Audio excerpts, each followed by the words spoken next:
إلى مواد تموينية متوفر، ولا طحين ولا دقيق ولا بنزين ولا غاز، كيف قادرين تدبروا حياتهم؟ إلا رب، الله موجود، هو الرزاق.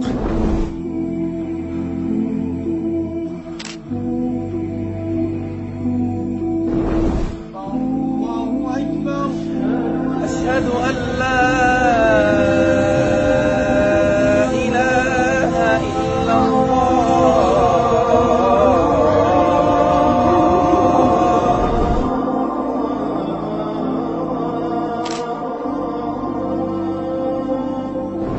دايما لابسين ملابس الصلاة وجاهزين، متوقعين انه ننقصف بأي لحظة، نجتمع كلنا بغرفة واحدة عشان لو متنا نموت مع بعض. بنقضي وقتنا وإحنا نقرأ قرآن وندعي رب العالمين إنه يفرجها علينا. إحنا النصر بالنسبة لنا مش احتمال، لأنه ربنا واعدنا بهذا الإشي، ويمكن هذا اللي بخلينا أقوياء، مش خايفين من الموت، لأنه الموت عنا يعني استشهاد، والشهيد بالجنة بإذن الله.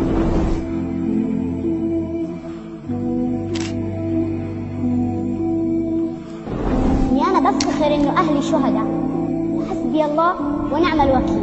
اعتماد على الله هو أولا وأخيرا، وبعد هيك زي ما قلنا الجهد اللي بيسويه الإنسان. الله ما شاء فعل، الحمد لله على كل حال، وإن شاء الله ربنا يعينني إني أكون أخت وأم وأب وست لأخواتي وأفرح فيهم أنا إن شاء الله تعالى. حسبي الله ونعم الوكيل، أكثروا من حسبي الله ونعم الوكيل، والله الفرج قريب بإذن الله تعالى.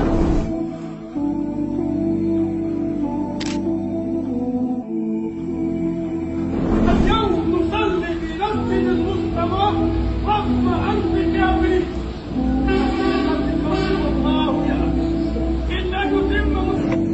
والله هذا كله بيزيدنا اللعبات وتقوى وعزيمة. אחד אומר לי באנגלית, אל תדאגי, אני מוסלמי, אנחנו לא נפגע בכם.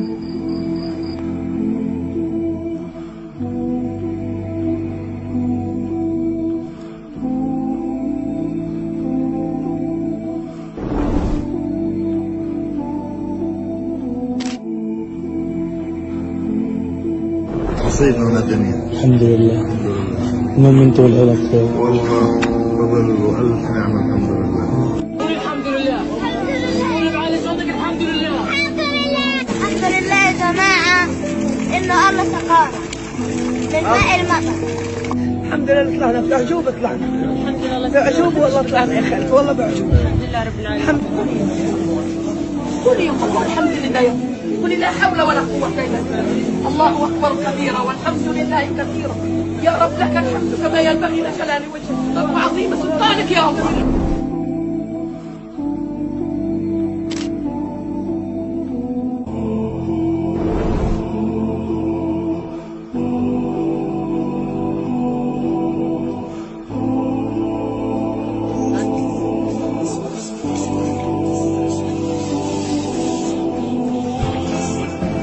يا رب تكون راضي يا رب. أنا الحمد لله يا رب. أقول إنني تعلمت هذا الصبر وهذا الثبات وهذه المحبة من إسلامنا العظيم ومن أخلاق الأنبياء لكل سبيل.